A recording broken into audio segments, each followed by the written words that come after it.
Why wait to earn the degree you deserve? You have the experience, you have the knowledge. Now's the time to get the credit for the work you've done and earn the recognition you deserve by starting your comeback at Purdue Global. It's time to earn a degree you'll be proud of, a degree that employers will respect. It's never too late. Never too late to come back stronger and move forward in your career. Start your comeback today at purdueglobal.edu. Purdue's online university for working adults.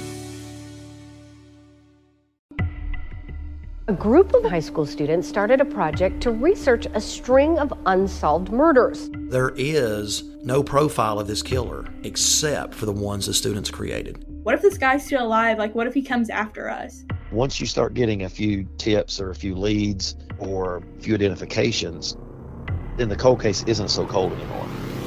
This is Murder 101. Listen to Murder 101 on the iHeartRadio app, Apple Podcasts, or wherever you get your podcasts. Episode 71, Simple Travel Hacking with Lee Huffman. Welcome to the Frugal Friends podcast, where you'll learn to save money, embrace simplicity, and live a richer life. Here are your hosts, Jen and Jill. Gonna go there. Welcome to the Frugal Friends podcast. I'm Jen. I'm Jill. And we are super excited about today's episode. This is another listener request. And this is something Jill and I really, really like. So we're excited to have Lee Huffman from We Travel There, who is a travel hacking expert, to talk about travel rewards and miles and such. Yes, it's going to be so good because who doesn't want to travel, especially once you've attained your minimalist lifestyle? What are you going to do with all your time? You're going to make memories instead of collecting things. So let's learn how to go there frugally. Yes. And even for the credit card averse, I think we're going to have some good little simple beginner tips. This is not going to be an expert deep dive into travel hacking. It's going to be very accessible. So it's going to be a lot of the things that Jill and I do. We are not experts on this. We're just going to share about all of our experiences. And then we're going to give you a destination that you should travel to. That's worth looking forward to. But before that, should we talk about our sponsors? Yes, we should. Okay. I believe that. This episode is also brought to you by Vacation, all I ever wanted. When you have to get away, a vacation is what you want. Some people prefer spending it alone, others with family and friends. So whether it's a week away to forget someone or 2 weeks, which will still probably not be long enough to get over someone, try a vacation. Vacation. Anything anyone ever wants is a vacation. I miswrote that. That was a typo. Welcome back. Welcome back, Jen. Wow, you need a vacation. Apparently, maternity leave is not vacation, as we can all tell right now. My gosh. Yeah, I think any parent can tell you a maternity leave is not. It's like the opposite of a vacation. I need a vacation from my maternity leave, and I've already scheduled one. So, I'll talk about it. I scheduled it on points. Oh, so I'm excited to hear about that. Let's talk about how we can get you on a vacation frugally, because that's necessary. Yes. First, we want to give you a destination that you may not be able to travel hack because it's coming up next week. But we are having a Frugal Friends meetup in Washington, D.C. I'm so excited, Jill. Me too. And it's September 7th at 5:30 at Kalorama Park. So in DC by the Washington Hilton. So if you're in the DC area, please head to Frugal Friends Community on Facebook. It's our group. We've got an event in there, and we'll be posting updates in case there's a rain, change of location. But this is a Kalorama Park. It's a free and big playground, so great for kids and just hanging out and being frugal. Bring your own snacks. We'll figure out how you'll know who we are, but there'll be some indicator of where Jen and I are. Maybe whether we'll be that's wearing our t-shirts or something. Yeah, our t-shirts that we're making. Yeah, I'm excited to see people in person and just hang out like frugal friends do. Yes, it'll be so good. All right, so if you are trying to get to DC to hang out with us and you are trying to travel hack it in the next week, sorry, may not be able to do that, but we can get into this interview with Lee Huffman of We Travel There and find out how you can maybe do it a little longer term. Like with more time? Yeah. I gotcha. Yeah. Let's do it. Today, we have Lee Huffman from the We Travel There podcast and baldthoughts.com. Welcome to the show, Lee. It's great to be here. How are you guys doing today? Doing well. So glad to have you. Yes. Absolutely. We love traveling.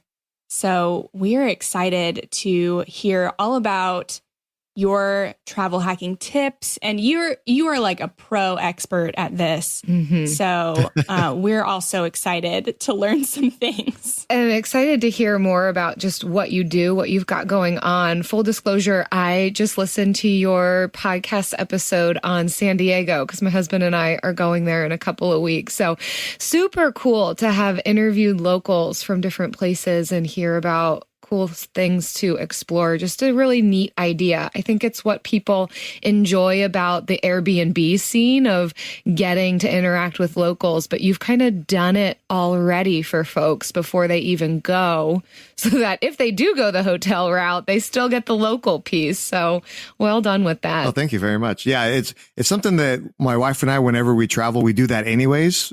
We always try to find somebody local if we're sitting on the bus or metro stop or even just at the bar, saying, hey, what are some of the cool places that we maybe we're missing because we're not locals, or what are, okay, I know there's a lot of things that are like, say in Philadelphia, right? There's Pat and Gino's for Philly cheesesteaks, but where do the locals go? And that's really what we want to know, is get that local flavor instead of like more of the commercialized stuff that everybody kind of does when they travel. Yeah. And we find too that it can be more frugal to do that, because the locals will probably tell you, the dive bar or the watering hole that you can go to that is cheaper than the more commercialized things. Or you even endear people to you and they're like, hey, just come hang out with me. For sure. Which happened with Jen and I. So that's why one of my questions is, where's the happiest happy hour in town? Yeah, yes. Nice. Well, we're excited to pick your brain on travel hacking. So, Lee, what is it and how did you get started with travel hacking? Sure. So before we get into travel hacking, like hacking,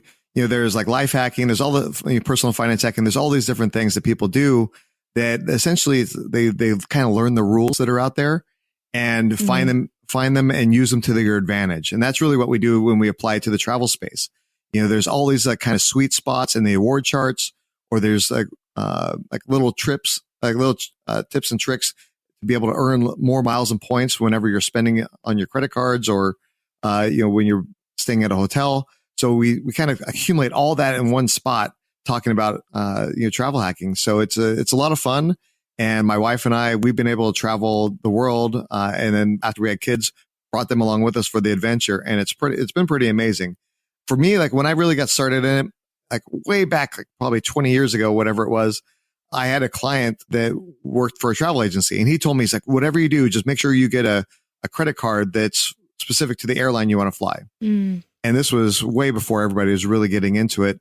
And so I said, okay. So I got the Southwest Airlines credit card and the SPG, which is now Marriott credit card. And so I thought I was living on the high life, right? I was putting my expenses. My dad was putting his expenses for his law practice on my credit card. So I was flying everywhere in the U.S. and staying a lot of places in the U.S. for basically for free. And then I got married, and my wife basically said, you know what? Traveling around the U.S. is really cool, but I want to go to Paris. And I said, well, baby, Southwest doesn't fly there. Well, baby. So how about we go to Chicago instead? But, and they're not quite the same.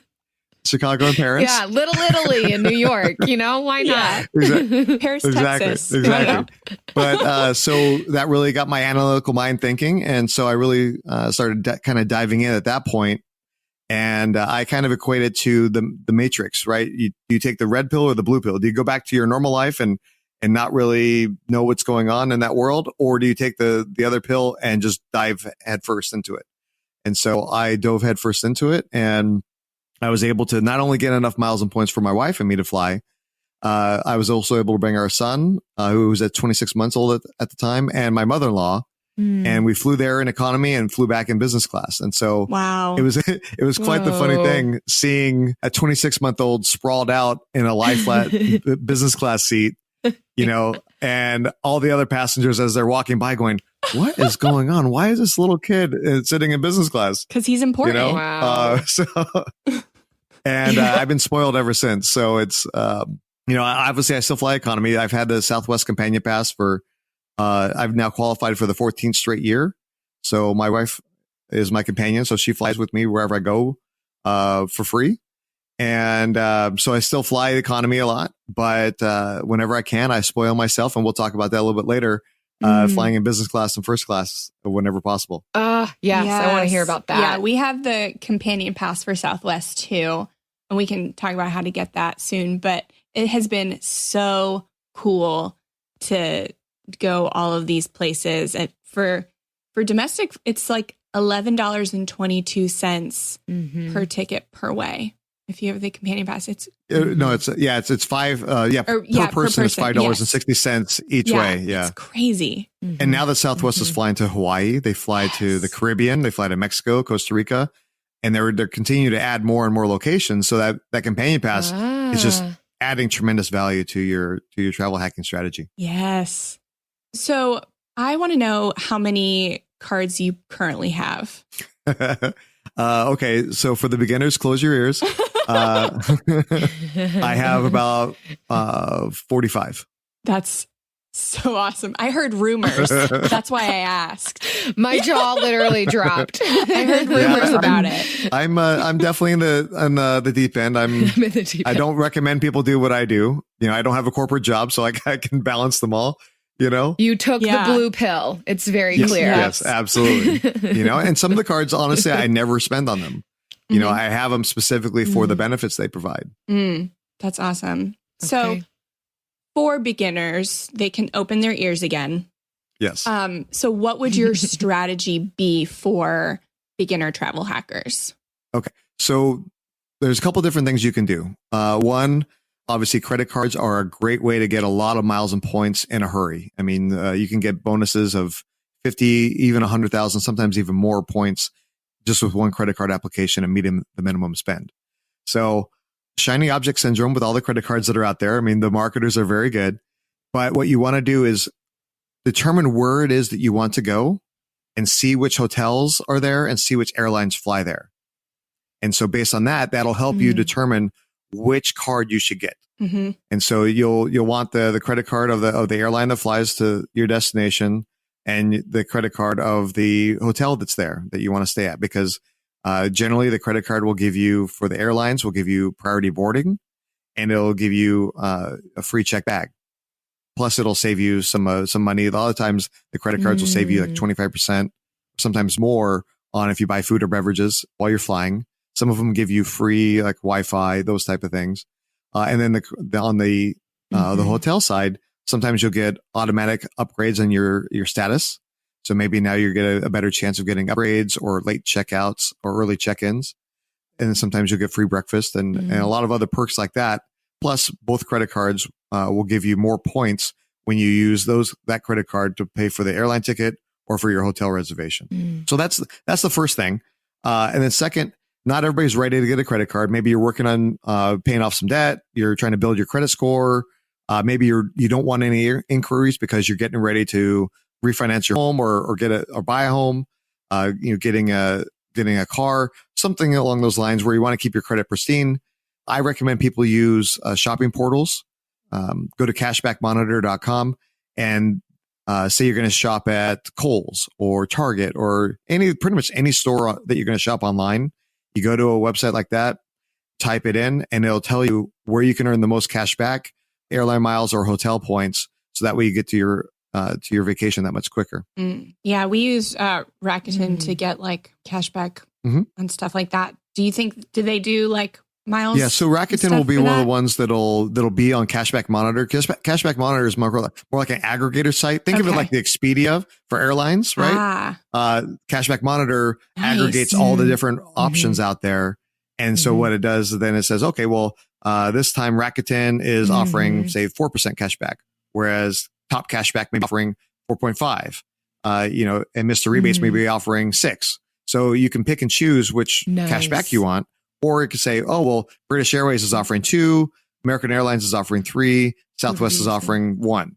And so you can pick and choose which airline that you want. And even if some of them are offering higher miles, if you're trying to accumulate all your miles with American, then make sure that even if it is a little bit less miles that you're going to be earning, that you accumulate with that program instead. Because if you have a bunch of different miles and points with all these different programs, but none of them add up to be free night or free flight, then you're kind of wasting your time. Yeah, for sure. What are some commonly overlooked things that people should consider in travel hacking? As far as you mentioned some pieces about credit score or applying for mortgage or that kind of a thing. What are the peripheral things folks should be considering in this process? The number one thing is always keep your credit score as pristine as possible. I always sign up all my credit cards for the automatic minimum payment. So that way I never miss a payment.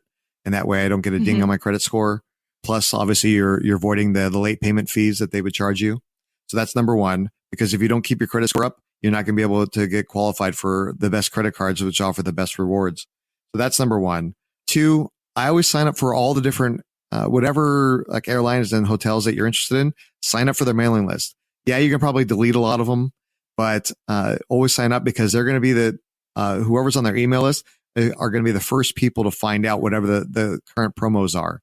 And so sign up for those. Again, you can delete them. Maybe if you have a Gmail or a different email system, you can apply a filter where they get shuffled into like a certain folder.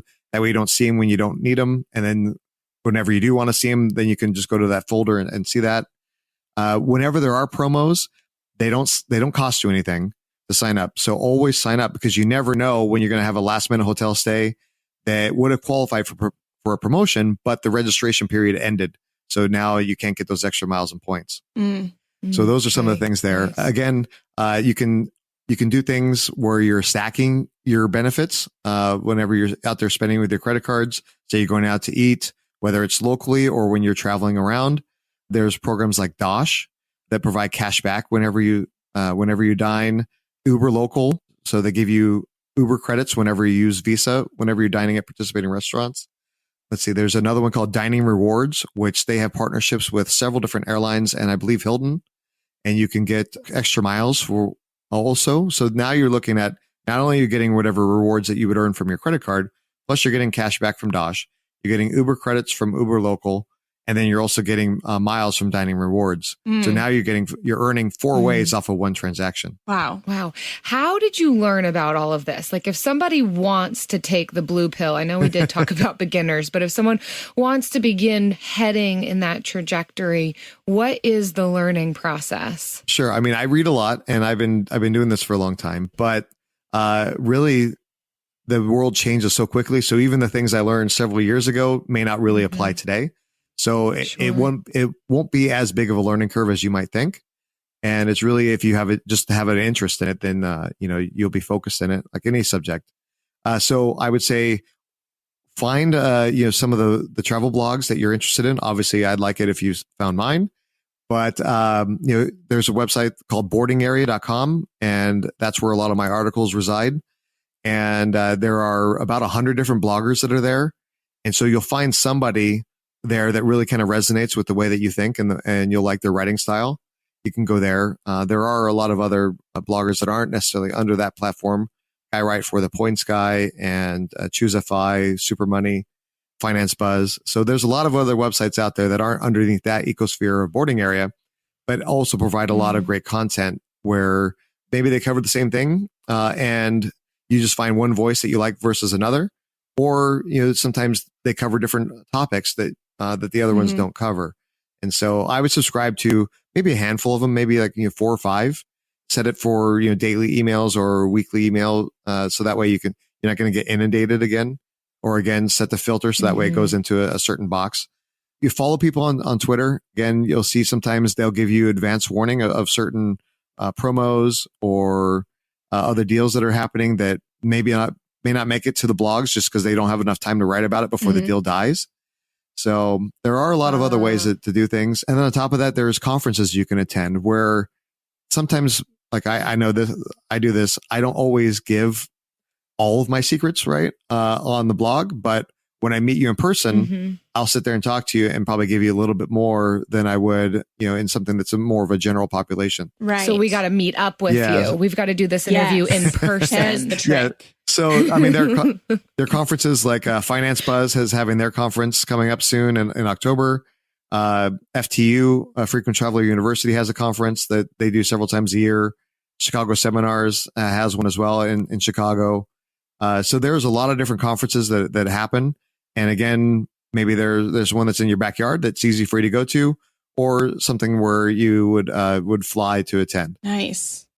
We know New Year's resolutions often don't stick. In fact, on average, they last around 30 days. So if saving money is on your 2024 resolution list, here's a foolproof way to stick to yours. Switch your phone provider to Mint Mobile. For a limited time, wireless plans from Mint Mobile are $15 a month when you purchase a 3-month plan. That's unlimited talk, text, and data for $15 a month. For those of you paying close to $40 a month for just one phone line, this means a savings of $300 over the course of the year. We especially like Mint because all plans come with unlimited talk and text and high-speed data delivered on the nation's largest 5G network. To get this new customer offer and your new 3-month unlimited wireless plan for just $15 a month, go to mintmobile.com/frugal. That's mintmobile.com/frugal. Cut your wireless bill to $15 a month at mintmobile.com/frugal. Additional taxes, fees, and restrictions apply. See Mint Mobile for details. AI might be the most important new computer technology ever. It's storming every industry, and literally billions of dollars are being invested. So, buckle up. The problem is that AI needs a lot of speed and processing power. So, how do you compete without costs spiraling out of control? It's time to upgrade to the next generation of the cloud, Oracle Cloud Infrastructure, or OCI. OCI is a single platform for your infrastructure, database, application development, and AI needs. OCI has 4 to 8 times the bandwidth of other clouds, offers one consistent price instead of variable regional pricing. And of course, nobody does data better than Oracle. So now you can train your AI models at twice the speed and less than half the cost of other clouds. If you want to do more and spend less, like Uber, 8x8, and Databricks Mosaic, take a free test drive of OCI at oracle.com/strategic. That's oracle.com/strategic. Oracle.com/strategic.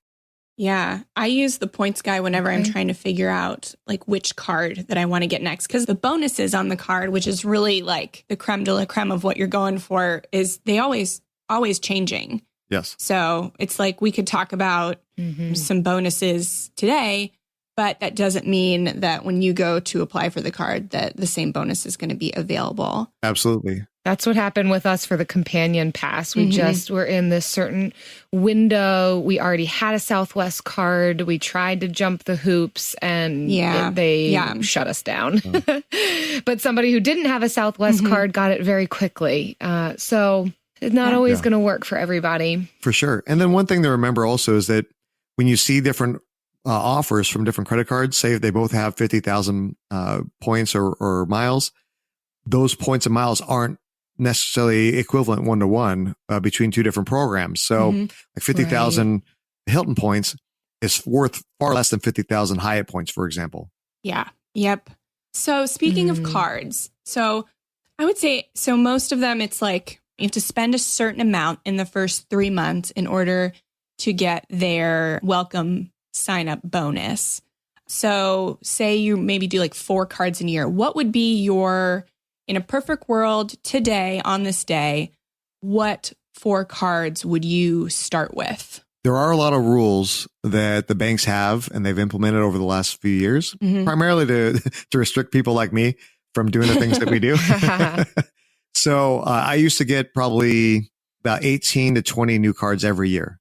and I would just kind of rotate through them. And I've slowed down quite a bit since then.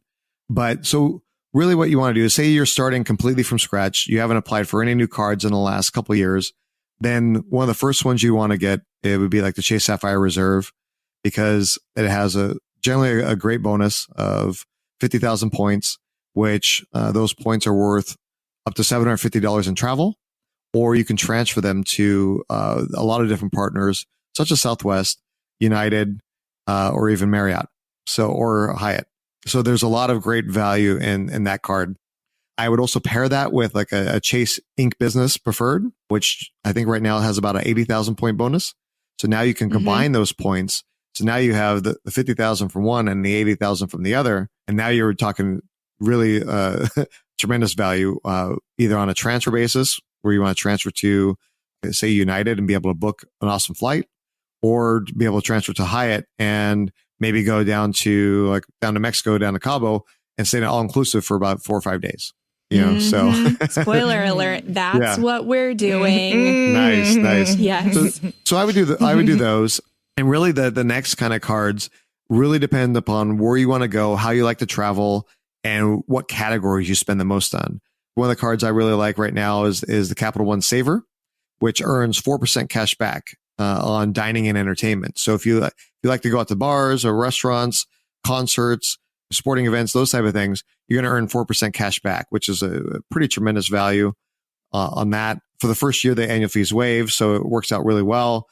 There's a lot of debate depending upon how much you spend, if it's still worth it going into the second year because of the annual fee, which is about $95, and it negates a lot of that value in the spending that you're doing. They also let you transfer it over because Capital One has the Saver has like a sister card that doesn't have an annual fee, right? Yeah, there's the Saver One, which has no annual fee.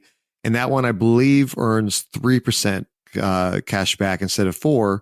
So, for that extra 1%, you got to kind of do the math and decide whether or not it's worth, staying with the annual fee version versus downgrading to the one that's no annual fee. Yeah, we have all of those so far. And because I think the Sapphire Reserve, they waive the annual fee the first year, or at least they did when we got it. The Preferred does. That's the one that's $95. The Reserve is $450. And so that one is not waived. And now I know if you're a beginner, you hear $450, you probably choked up a little bit. But when you compare that versus the $95 annual fee, this one, the $450, the Reserve card gets $300 in annual travel credits, which can be used to offset, baggage fees, your flight that you pay, some other travel things such as like taxis or excursions. As long as they code as travel expenses, you can use that $300 to wipe those off your bill. And so that works out really well. And so now you're talking, instead of $450, now you're only talking $150. When you factor in, you get the global entry credit, access to airport lounges, and higher spending, higher rewards when you spend, say like 3x on dining and travel. And then also your points are worth 1.5 cents instead of 1.25. So it makes sense to spend a little bit more on that card versus the Preferred, which is only $95. I remember that when we were signing up, I did sign up for the Preferred because the $450 scared me. But now looking back, like $300 travel credit, that's a whole other sign-on bonus for another card. Because right now the Capital One Saver can sometimes be like 50,000 points or 30,000 or 40,000. Like that one changes. And that's basically the bonus for a whole other card without signing up for one. So yeah, the Reserve is definitely worth it if you can swallow that. Yeah. We just got the Chase Sapphire Reserve card and I am living the dream. I can't, and I've seen it. The $300 automatically comes off. It just is erased from the bill when it is coded as travel. I have utilized the lounges and it's been amazing. Yeah. Going from sitting in the terminal and being scrunched up in those nasty seats versus being able to relax in the lounge and get some free drinks and food. Sometimes getting a shower or a massage. Yeah. Free Wi-Fi, all those things. It just elevates your travel to such an awesome level. Yeah. Sometimes I get frustrated if I go to an airport, there's no lounge. Like, It doesn't have I'm one. like, what I know. is this? Yeah. A third world country, or is this Oakland? I'm not Oh sure. my gosh, I'm jealous. I have to wait. You have to wait 48 months between getting the reserve and the preferred, like to get the bonus. So I'm just like counting the months until I can go. We and can get the travel reserve. together because between Eric and I, you can take 2 people into the lounge each. Deal. Yeah, so let's do it. Anyhow. I love the Southwest credit card. A lot of people in the travel community kind of shy away from that one because they go, oh, there's no first class, there's no upgrades available, etc. But like we talked about earlier, the companion pass is, to me, the best benefit especially for family travel that is in anywhere out there and from any airline. So essentially what the companion pass does is you have to earn 110,000 miles or points in a calendar year. And you can do that through actually buying and flying in a seat. You can spend with their travel partners, or you can get bonuses on the credit cards and spend on the credit card. And so I really haven't paid for many Southwest flights in the last few years, but I still have the companion pass primarily from spending on the credit card. So to me, I keep the card and I've had it for years and years. Most people get the card and they cancel it after a year or two and then reapply later on. To me, the value of having that companion pass is I don't want to risk it. I don't want to lose that benefit. So I just keep the card, put the 110,000 or more spend on it, and then get the companion pass. And the awesome thing is you're not redeeming 110,000 points for the companion pass. It's just once you surpass that level, you get the companion pass and you still keep your points. So now that 110,000 points is really the equivalent of 220,000 because now wherever you fly, your designated companion can fly for free. And so this year, right now, my wife is my companion, but I'm getting ready to switch it up because my daughter and I were flying to Chicago to then fly to Brussels. And so she's going to be my companion for a little bit so we can fly on Southwest to get to Chicago from Nashville. And then in a couple months, my wife and I are going to Austin. And so I'm going to put her back as the companion. And you can change your companion up to 3 times per year. And so it's not like you're stuck with that person. So, if you have your spouse and you have kids, or you just have a couple different friends, you can change your companion throughout the year based to suit your needs. You can have up to 3 boyfriends a year, essentially. Yes. Or your 4th boyfriend just basically has to pay for his own ticket. Right. Yeah. If you break up and make up enough. Yeah. You can date 3 capable guys and then marry the last one. Date the last one has to be a rich guy. There we go. Or make him get the companion pass. That way he can take you for free. For sure. Oh, yes. Even more capable. Okay. So to recap that, Chase Sapphire Reserve, swallow the 450. It's worth it. Chase Inc. Preferred, which has do the Chase Inc. Business Preferred. Business Preferred, sorry. That is a business card. And if you're wondering, like, I don't have a business, I can't get a business card, they're very lax on what they consider business. And actually, I've signed up with my business, like, tax ID for one, and then used my social security number for another business. And it was easier to get approved for a business card using my social security number than it was using my business EIN. So throwing that out there.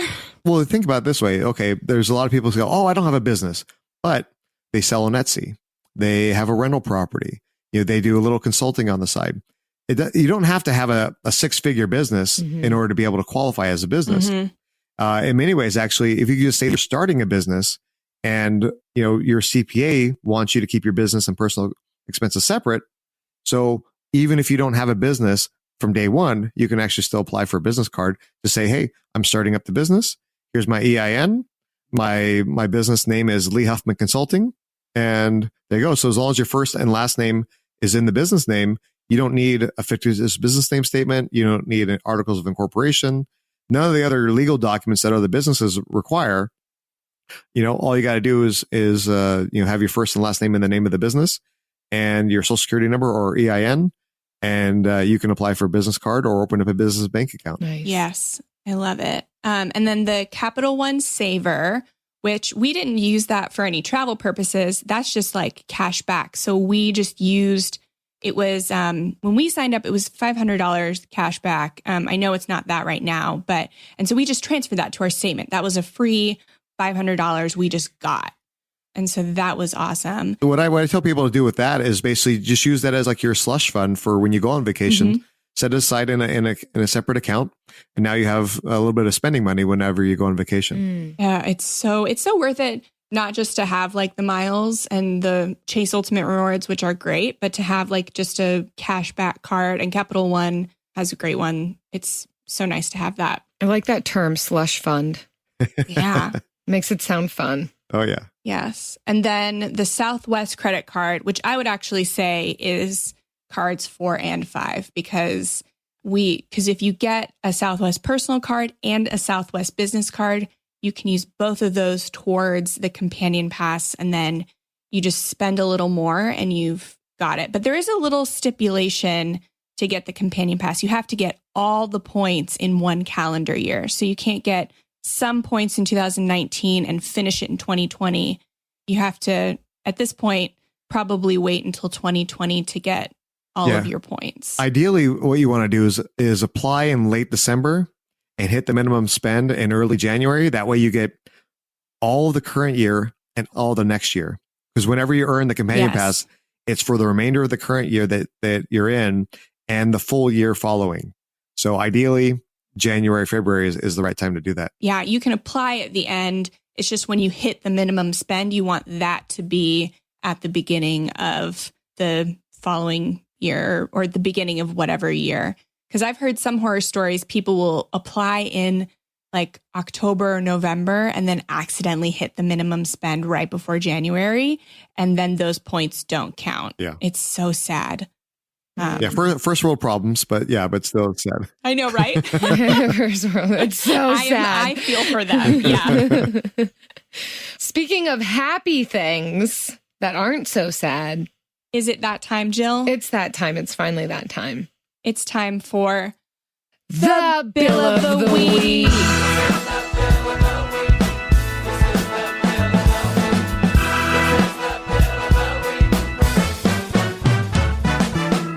That's right. It's time for the best minute of your entire week. Maybe a baby was born and his name is William. Maybe you paid off your mortgage. Maybe your car died and you're happy to not have to pay that bill anymore. Duck bills, Buffalo Bills, Bill Clinton. This is the Bill of the Week. All right, Lee. So every week we invite either a listener or our guest to tell us about their favorite bill this week. It can be a serious bill, a dollar bill, a dude named Bill, whatever. Just bill it up. What do you have for us? Sure. So I kind of in that realm of credit cards. Anytime I get a bill, basically it's a statement for my credit card, and it just shows me how many miles and points I've earned. I've been spending a lot on one of my Hilton cards recently, and so I just surpassed the 60,000 spend mark, and so I got my second free night from Hilton, so I can use that free night and the other one I earned earlier this year at any Hilton anywhere in the world. There are a couple exclusions, but really I can use it for ones that cost even close to $1,000 a night and stay there for free on the weekend. Dang. Even on the weekend. That's so great. That's the kind of statement you want to get in the mail. Mm-hmm. I love that, Bill. If you would like to submit your Bill of the Week and bill it up, visit frugalfriendspodcast.com/bill and leave us a voicemail. We love hearing these. It's never too late. Never too late to earn a degree. Never too late for a comeback. Between your busy career and taking care of a family, it can feel like there's never a good time to go back to school. But your time is now. Time to start your comeback with Purdue Global. As Purdue's online university for working adults, Purdue Global is dedicated to supporting adults like you who know it's time to earn the recognition you deserve. You have the experience, you have the knowledge, it's time to get credit for the work you've done. You can balance work, family, and everything in between while earning your degree. It's time to move forward in your career, for your family and for yourself, with a degree you're proud of, a degree that employers will recognize and respect. You're worth this investment in yourself to earn a degree you deserve. It's never too late. Never too late to go back to school and come back stronger with an education you can trust. Now is the time for your comeback. Start yours today at purdueglobal.edu. We all agree that reducing carbon emissions is a good thing. And once again, Toyota is leading the way. We hear a lot about fully electric vehicles, and Toyota has them, with more on the way. But we also know a BEV is not for everyone, whether it's because of cost, range, or concern about finding a charging station when you need it. Plus, the raw materials used to manufacture batteries are limited. Enter Beyond Zero, Toyota's vision for a carbon-neutral future, in vehicles and in manufacturing plants too, in the years ahead. The materials used to make just one long-range battery for an EV could be used to make batteries for 6 plug-in hybrids or 90 gas-electric hybrids. That's why Toyota's position today is electrified, diversified, empowering you to choose how to reduce your own carbon footprint with the vehicle that's right for you. A hybrid, plug-in hybrid, or battery EV. So shop, learn more, and get details at toyota.com/Beyond Zero. Toyota, let's go places. And now we move into the next best time of the episode, the lightning round. I love it when you do that. I've clearly heard a lot of lightning in my life, and I know exactly how it sounds, and I'm able to recreate it with my mouth. In an RV. Yeah. Actually, we slept right through it the other night. People were like, did you hear those storms? I'm like, no, I hear the birds in the morning. Did not hear the lightning. Dang. Yeah. Well, for this lightning round, instead of asking questions, we thought it would be really cool that we're all going to share our favorite trips that we've taken using travel rewards, and then a little bit about how we got there using them. So, Lee, we will let you go first as our guest. Okay, well, thank you so much for that. So, I guess age before beauty, I guess, in this case. Oh, yes, we're we going are by so length beautiful. of hair. Oh, God. I'm like less than at the starting line for that one then. All right. So, like I mentioned earlier, my daughter and I were flying to Chicago. We're going to stay there for the night, just go check out the city a little bit. And we used the Southwest points to get there. Going to get some deep dish pizza while we're there, because of course it's Chicago. You got to get some of that. But what we did is there was a promotion that was going on in June where you can fly on KLM in Air France for either 25% discount on business class or 50% discount on economy. Now, the frugal friends part of me was going, 50% discount sounds pretty good. But then I said, wait a minute, I really don't want to fly overnight in economy with my daughter. So I splurged and we took a business class flights to go to, we're flying from Chicago to Belgium, 40,000 KLM Air France points to get there. I transfer them. You can transfer them from American Express, Citi Thank You points, or Chase Ultimate Rewards. So it's 40,000 points each to get there in business class. They didn't really have good flights options on the way back. So instead, I used United Airlines. So I'm flying United Polaris business class on the way back. That was 60,000 points each way. I mean, each person. So for a total of 200,000 miles and points, I'm flying my daughter and me from Chicago to Belgium and back. And then I think it was around $600 or $700 in taxes total for us. Wow. And I used my Capital One Venture card to erase all those purchases. So really the whole trip was completely free for me. Wow. Including hotels while you're there, or was that something separate? So the hotel while I'm there, Marriott has this really cool program where they call it nights and flights, or actually maybe there's a more technical term, but everybody in the industry calls it nights and flights. So what you do is you redeem your miles, your Marriott points for a 1 week stay and a certain number of airline miles. And so this week, I earned from when I traded in and got 120,000 American airline miles a couple months ago. And so, but I still had the 1 week stay. And so my daughter and I were staying at a Marriott that's really nice in Brussels. And so the basically is completely free that way. Wow. Fantastic. And so that's going to be great. So that promo that you signed up for that was 25% off, that was like 25% off of the points? Correct. Oh my gosh. So it would have been, 50 some thousand points, or maybe 60,000, whatever it was.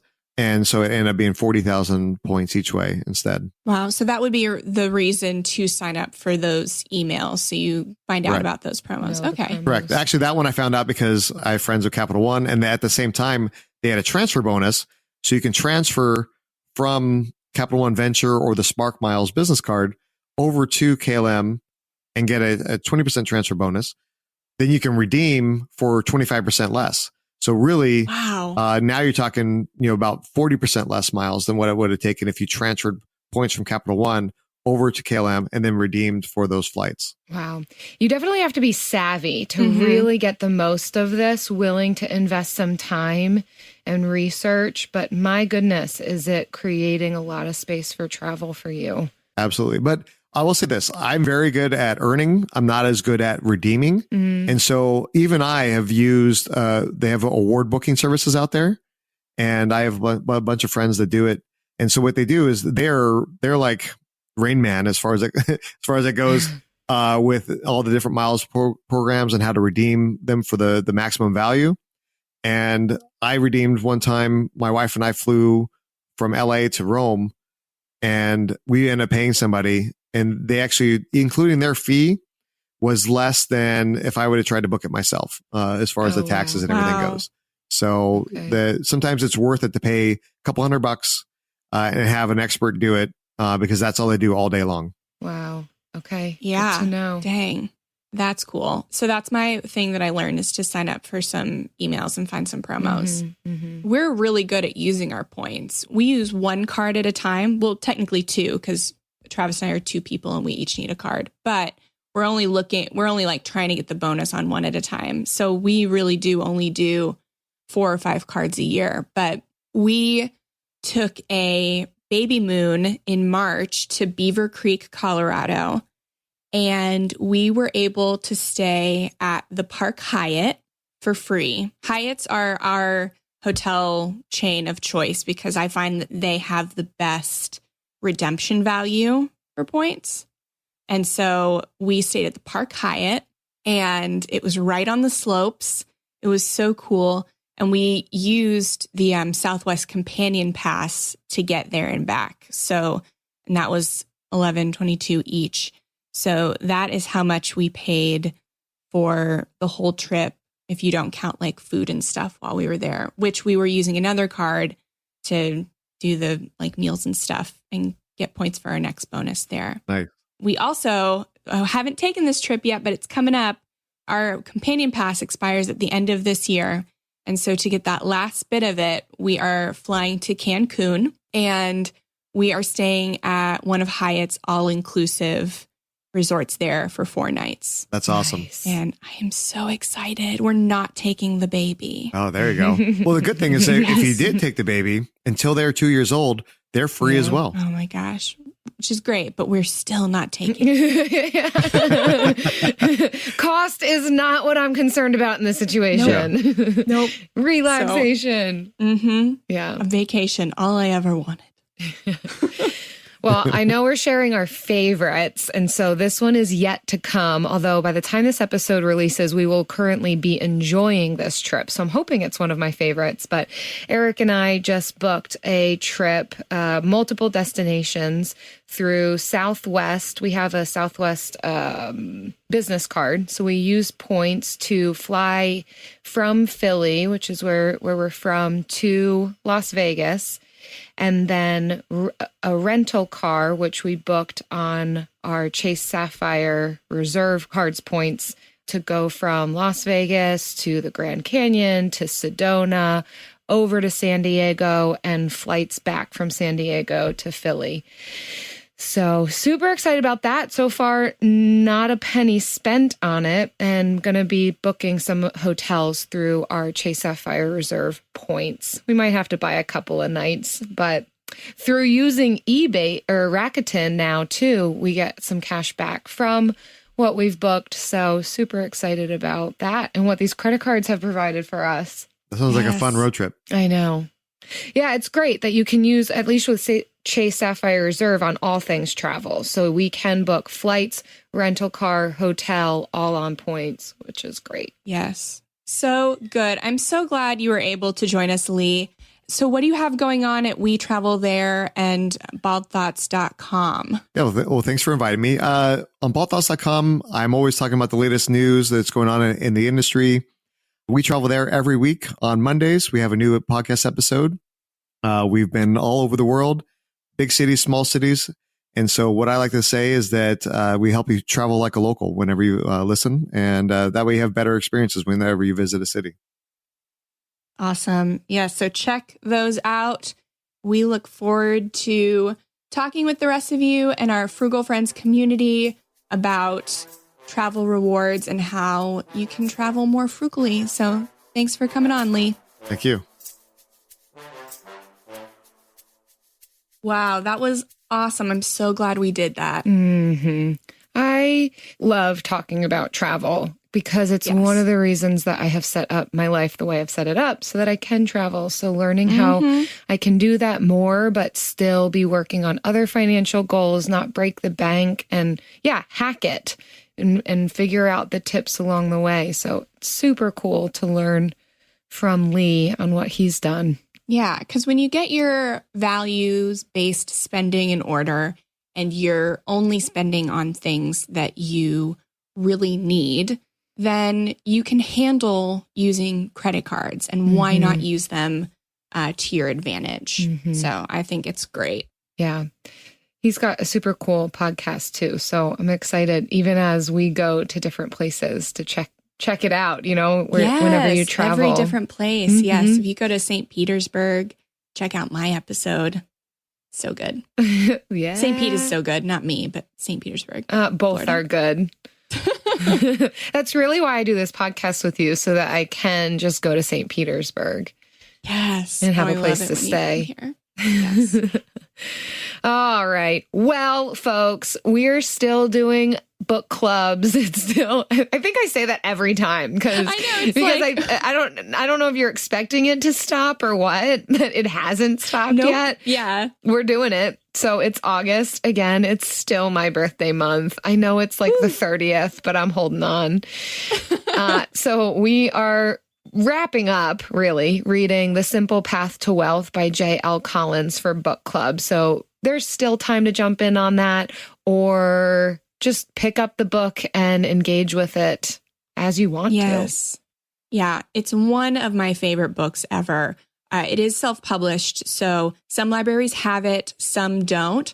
And if yours is one that doesn't, you can get a free copy on us by leaving us a review on iTunes or Stitcher. Screenshot the review and send it to frugalfriendspodcast@gmail.com. And for every 5 of those we receive, we select one winner to receive a copy of our book club book. So send those reviews in. We also love seeing what you guys have learned from the podcast. That's a really great place to leave it. And it helps other people know what to expect from the show. Yeah. And just for some example reviews, since sometimes people can get confused on like how many stars they should be or like the type of content that should be in it. We'll give you confused by now. Some writing samples. This sample actually comes from Stitcher. We usually pull them from iTunes, but we're moving over to Stitcher because they seem to like us more over there. They love us on Stitcher. This one's an oldie but goodie from a few months ago, but John H. says, more than just frugality. I've been catching up on all the great content lately, and I must say there is a lot of great tips blended into the frugality here. Some minimalist and frugal-minded podcasts are overwhelming and too extreme for my liking.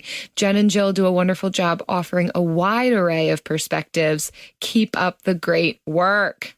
Thanks, John H. John, that's exactly what we're going for. That is what we're going for. We're not trying to overwhelm you. We're just trying to be fun, low key, throw in some tips, blend it in there, almost like blending in broccoli to the cookie dough. The kids have no idea. What? I don't know. Isn't that something moms do? Don't they do that? They'll like grind down veggies and be like, oh, Cindy, I love your brownies. Yeah, you do. Guess what? There's cauliflower in here. The kids never knew. Haven't you ever heard a mom talk like that? Yes, I have. If not, you are soon to be the mom who talks like that. to be that mom. Guess what I blended into this thing, Nancy? Oh, I don't know. Upcoming episode. Protein? Oat bran? Things you can blend into other things to hide them. Mostly vegetables. Well, that's exactly what you're getting here on the Frugal Friends podcast is some broccoli mixed into your cookie dough. And on that note, before you toss out the cookie dough, we will see you next week. Bye. Frugal Friends is produced, edited, and mixed by Eric Sirianni.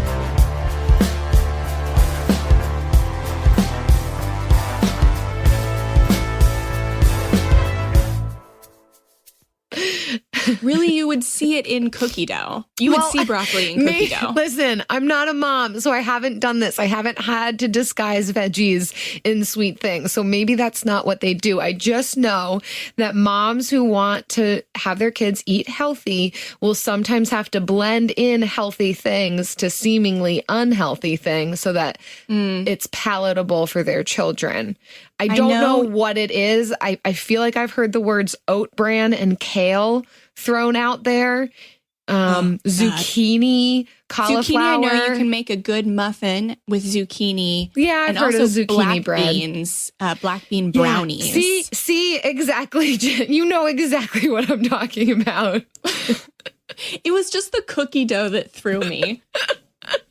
I'm so used to using break and bakes, and I'm like, how do you get broccoli into a break and bake? I don't understand. That's the way cookies are made. You just buy them and you break them off and bake them. Just you wait make it to the until oven, little Kairos is throwing his little broccoli on the ground, and you think about this podcast, and you're like, I wonder if I could get that into a cookie. Possibly. You just take the break and bake and like stuff it inside a cookie. So it's like a stuffed cookie, but you bite into it and then there's broccoli in the center. It will forever ruin cookies for him. I think the point is that it has to be blended, not just hidden. I don't know. I'll try it and see if it's a surprise that's welcomed. I might. I mean, best case scenario, he just doesn't like cookies forever and then I eat all the cookies. Oh, that's good. Or I might have come up with something genius here. Like I normally do. All the genius things I say. Yeah. I believe it. All right. Bye. Bye. A group of high school students started a project to research a string of unsolved murders. There is no profile of this killer except for the ones the students created. What if this guy's still alive? Like, what if he comes after us? Once you start getting a few tips or a few leads or a few identifications, then the cold case isn't so cold anymore. This is Murder 101. Listen to Murder 101 on the iHeartRadio app, Apple Podcasts, or wherever you get your podcasts. Discover the heartwarming and hilarious world of sibling connections on Sibling Revelry with Kate Hudson and Oliver Hudson. Dive into family tales, explore the human mind, and laugh with guests like Joel and Benji Madden. It's more than a podcast, it's a celebration of the ties that bind us. And it's fun because we've decided to open it up to really like all kinds of different siblings. And it's going to be an awesome season. Listen to Sibling Revelry with Kate Hudson and Oliver Hudson on the iHeartRadio app, Apple Podcasts, or wherever you get your podcasts.